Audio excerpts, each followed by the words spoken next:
OTD. My name is Adam Arduna. This is my mom, Gina. We are going to be bringing you another great, exciting show today. We're actually going to be talking about some professional sports all-star games, or all-star showcases, if you will. And just last night, we had the NFL Pro Bowl, the 2016 NFL Pro Bowl. And it did have some pretty good ratings, but there's always a controversy of, should the players play? Is it that fun? Is it that enjoyable?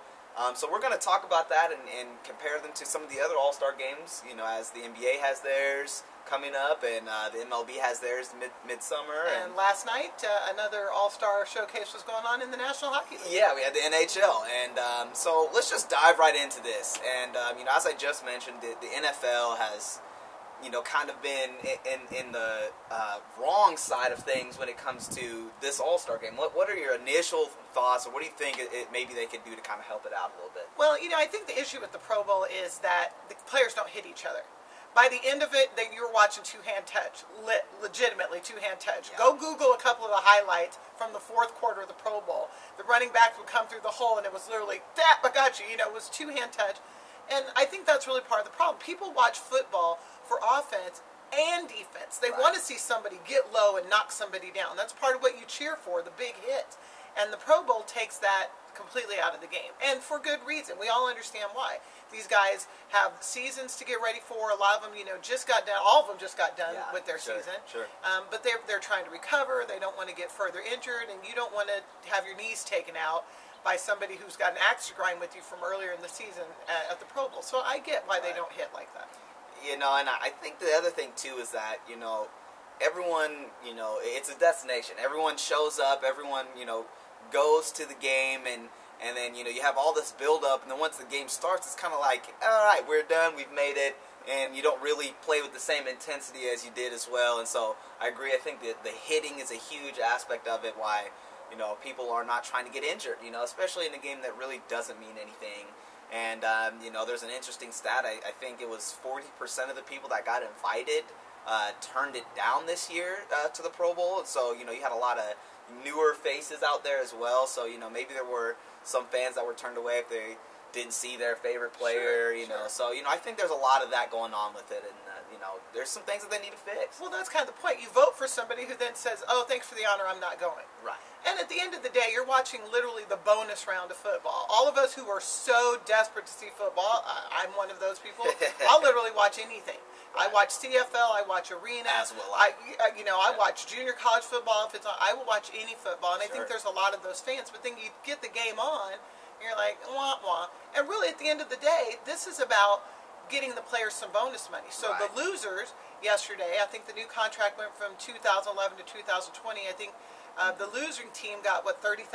Yeah. And the winning team got what? Yeah, roughly $50,000 to $60,000. Yeah, about $58,000 for the winners. Yeah, so yeah, and so yeah, the game turns into being a dud, if you will, and to kind of go into some of the other All-Star games, I think other sports have tried a lot of different ways to make sure that the fans stay invested. Unfortunately for the NFL, there's not a lot of things. I mean, there are some things that they can do. Like in college, they have, if you get selected for the All-Star games, you get the full week of the skills challenges and stuff like that. But I think in the NFL, they do a lot of stuff with just the community and going to the veterans' homes and stuff like that. So I think they kind of get taken away from those types of things, whereas in hockey and basketball and baseball, you have, some of those days within the week where they're doing, all-star challenges and obstacle courses and other activities. Well, let's talk about hockey, because that's not a sport that, people around here talk about at times. We're kind of a football, basketball, baseball community, but I felt like the National Hockey League's, 4-on-4, you basically have three guys and a goalie on each side. I thought that was really exciting. I mean, that puck was moving. It was moving. They were doing the trick shot, I know nothing about how you flip the flop the thing, but it looked great, and it was exciting. It was fast-paced, and you knew that you were looking at the best of the best, doing what they do better than anyone else. Right, and it was fun. One could say that, hockey's hard to follow because of how fast the puck is moving up and down and it's little, the ice rink. Those of us who have to have the glasses. Yeah, and, a lot of people just I guess it's more of a regional thing as well. But you could very easily say that hockey isn't the most watched sport in America. So when it comes to events like the All-Star Game, you got to really try to think outside the box and try to make people point. Yeah, you got to try to think of other things to try to get people engaged. Maybe football's like the pretty girl at high school who doesn't have to try too hard. Right. And hockey's kind of the girl that, she's not ugly, but she's not that cute, so she puts on her makeup every day and gets dressed up. It does her very best. And yeah, the hockey All-Star Game was fun to watch. It was a good time. Yeah, essentially 4-on-4, but it was 3-on-3. Yeah. With the goalie. plus the goalies, and so it was really fun. I was engaged the whole time, and you were hollering. I was watching. I was watching the All-Star Game, and so it was a new format for what the NHL was trying to do. It's not a traditional thing. It was kind of a new way to kind of test out, how they wanted to try to expand upon the All-Star Showcase, and it worked out to be pretty well. I liked it. They gained a fan from me. Well, and going into basketball now, I guess if you will, it's going to be played in Toronto, and we already had our preview on the All-Star Game coming up, and what are your initial thoughts on what this year's All-Star Game could be like? Do you have anything that you think they need to work on, or do you think they've got it kind of figured out? Well, if you're kind of comparing, what makes the All-Star Games exciting, my only knock on the NBA All-Star, well, not only, I have a couple. Sure. The game itself, you get a little bit of that same football mentality where the guys don't want anybody to take their knees out. Right. They still, unlike the Pro Bowl that comes at basically the end of people's season, you're going to off-season. The NBA break, it's an All-Star break. Sure. They got to go the whole back half of their season. Right. So you can see why they don't want guys slamming each other to the ground. So that can be a little bit of wonk, you're not going to see defense. Right. My thing with the NBA All-Star Game is the things that make it exciting are the slam dunk contest and the three-point contest. But then you got your biggest stars, LeBron James, did I say that? Who won't do the dunk contest. Right. Come on, man. Yeah. You're the best or you're not. And you know what? Even if you have some young Thundercat who comes and out-dunks you, you're going to still have the opportunity to go out there and get the one or two dunks that are just, So I think that's the one knock I have on the NBA is that, the big stars won't necessarily go out there and do the dunk contest. And it's like, come on, man. Get over yourself. I totally agree. And I think that, part of what makes basketball so much different than other sports is the fact that people jump off the ground and put the ball in a hoop which is attached to a backboard, and that's called dunking. That is basketball. That's basketball. That's part of the game, and that's part of the sport is dunking and that aerial assault that some athletes have, that like a LeBron James or Blake Griffin and etc. There's a lot of good athletes out there that part of their game is being able to get up and dunk the basketball. And when it comes to the All-Star break, especially for the NBA, that's always been one of the cornerstone skills challenges or events. Yeah, thank you for the NBA. And these last few years, you've had a bunch of undercard players who, it's a great accomplishment for themselves. It's a great honor to be a part of a fun event, but. We want to see LeBron. We want to see, the best of the best go at it. Well, otherwise, you could just go watch the Harlem Globetrotters. It literally. Sure. If you just want to go see big dunks from people you don't know, go watch the Harlem Globetrotters. That's a great point. NBA All-Stars, we want to see the All-Stars go and still show us what they can do. Right. Well, now that you talk about, showing off the highlights, what about MLB?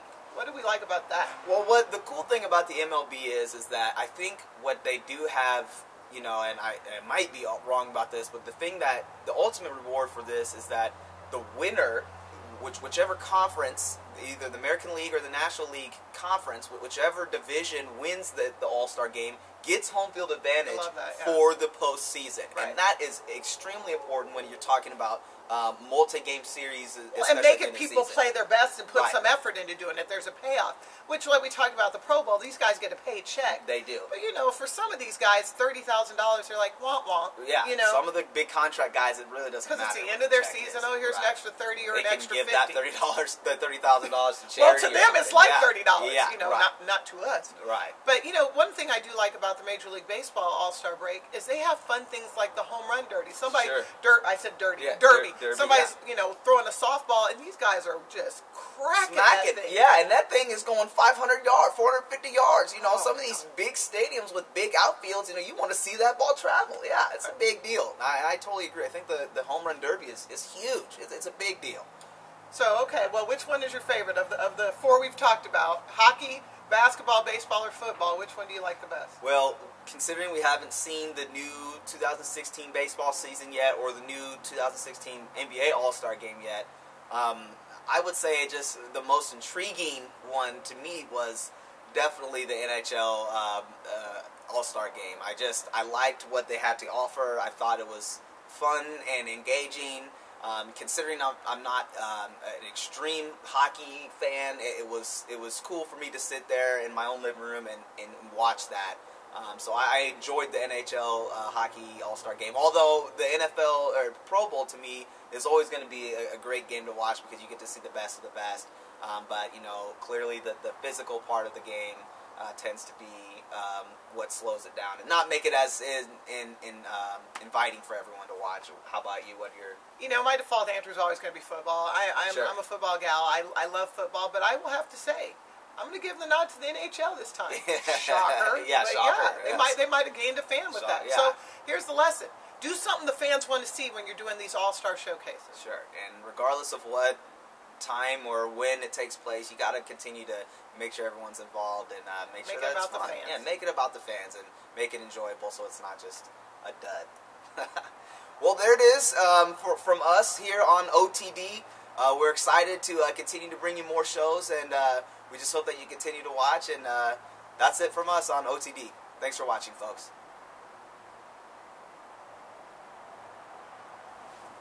Okay, that was a pretty good one. That was good. I thought we were rolling.